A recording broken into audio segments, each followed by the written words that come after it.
સુરત શહેર ક્રાઇમ બ્રાન્ચની અલગ અલગ ટીમો મિલકત સંબંધી વણ શોધાયેલ ગુનાઓ શોધવા માટે કાર્યરત હતી. તે દરમિયાન પોલીસ ઇન્સ્પેક્ટર જે.જી. પટેલ અને પીએસઆઈ ડી.જે. સિસોદિયાની ટીમને માહિતી મળેલ કે સિંગણપોર બ્લુબેલ જ્વેલ્સ અને મહિધરપુરા સુમુલ ડેરી રોડ પર મહેક આઇકોન ઇન્ફોટેકની અંદર જે ઘરફોડ થયેલ છે, જેના અંદર બે આરોપીઓ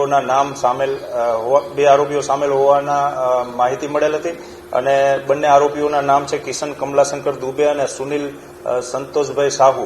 આ બંનેને માહિતી મળતા ટીમ સુરતથી ઉત્તર પ્રદેશ જોનપુર બરસઠી પોલીસ સ્ટેશન વિસ્તારની અંદર ગયેલ અને ટેકનિકલ વર્કઆઉટ અને વેશપલટો કરી અને આરોપીઓના ઘર સુધી પહોંચી અને આરોપીઓને પકડેલ છે અને ત્યાંથી ઉત્તર પ્રદેશથી ટ્રાન્ઝિટ રિમાન્ડ લઈ અને સુરત ખાતે પરત થયેલ છે.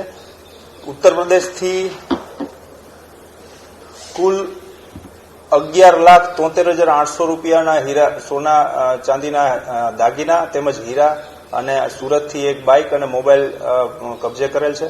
સદર આરોપીઓ ગુનાહિત ઇતિહાસ ધરાવે છે. અગાઉ પણ કિશન કમલાશંકર દુબે ઉપર સુરત શહેરની અંદર કુલ 10 ગુનાઓ નોંધાયેલા છે અને બીજો આરોપી છે સુનિલ સાહુ, જે મૂળ ઓરિસ્સાનો છે પણ વર્ષોથી સુરતમાં રહે છે, જેના ઉપર પણ કુલ 6 ગુના સુરત શહેરની અંદર નોંધાયેલા છે.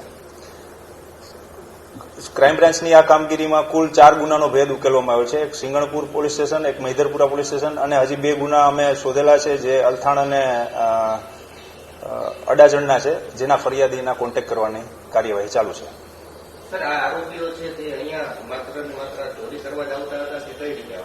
આરોપીઓ રાત્રે જે સિંગણપુરની ચોરી છે એમાં એસીનું વેન્ટ જે જગ્યા હોય છે ત્યાંથી એને એન્ટ્રી લઈ અને હાઉસ બ્રેકિંગ કરેલી હતી અને એની અંદર તેને સોના અને ચાંદીના દાગીના અને ડાયમંડ મળેલા હતા, જે લઈ અને મૂળ પોતે યુપી જોનપુરનો હોય, અહીંથી મુદ્દામાલ સાથે જોનપુર રવાના થઈ ગયેલો હતો. ટીમે ત્યાંથી એને પકડી પાડે છે.